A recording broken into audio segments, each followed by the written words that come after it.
Bag चढ़ी गला करके अल्फन आगो अस्पताल कस बने अस्पताल कस बने अस्पताल कस बने अस्पताल कस बने लेके रहेंगे।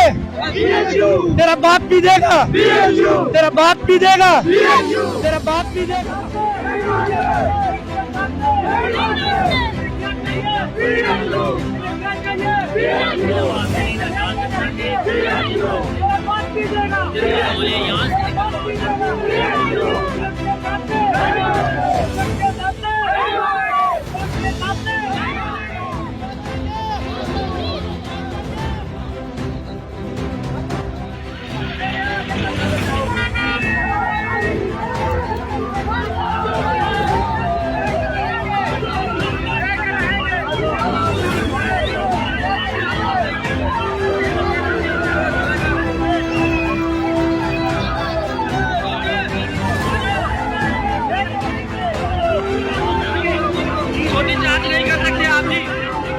लोगों ने बड़ी तादाद में शिरकत की और एहतजाज रिकॉर्ड किया और अपने हक की आवाज बुलंद। खनिया का खान BHU के कब्जा माफिया से बहाल हुआ, उसके बाद दोबारा कब्जा माफिया ने स्टाफ को भगाने की कोशिश की। इस पर आवाम ने शदीद रद्द-ए-अमल दिखाया और एहतजाज रिकॉर्ड करवाया और तमाम आवाम हलकों की तरफ से टायर जलाए और कगान रोड ब्लॉक किया। इस एहतजाज में स्याओं ने भी भरपूर शिरकत की क्योंकि ये BHU लोकल आवाम बल्कि स्याओं के लिए भी इस्तेमाल होता है। इस पर MNA साहब और MPS साहब फौरी तौर पर कब्जा माफिया के खिलाफ कानून के मुताबिक कार्रवाई अमल में लाकर आवाम और स्याओं की सहूलत फराहम करें, वरना अगला एहतजाज पार्लियामेंट हाउस के सामने किया जाएगा।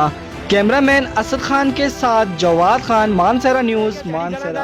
अल्फन आगो अस्पताल कस बने अस्पताल कस बने अस्पताल कस बने अस्पताल कस बने लेके रहेंगे। तेरा बाप भी देगा, तेरा बाप भी देगा, तेरा बाप भी देगा।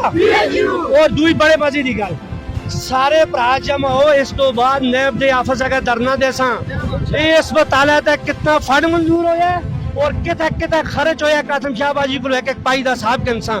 और मैं कसम चाहता सारी चीज सामने आ गई। बस भाई सारी चीज सामने आज उसकी रिपोर्ट उसी कमेटी दी ना और कमेटी को तमन करवा सी कोई दे अल्फी देनी है मैं तो सबको दस्तां जो ये सारी चीजें तीन भरी हुई प्रभा तुसी अल्फी कोई दे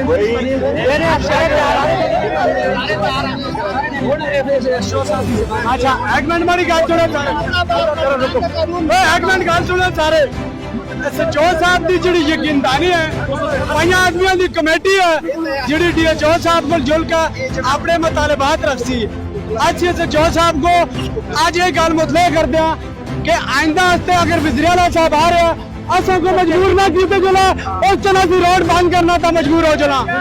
आज पुराने इलाके के लोग सारे का शुक्रिया कि इतनी मुख्तसर काल तक इतनी कसीर तादाद में जमा हो, वरना तो डबल होगा सा, मजदूरान का एहतजाज भी करा सा।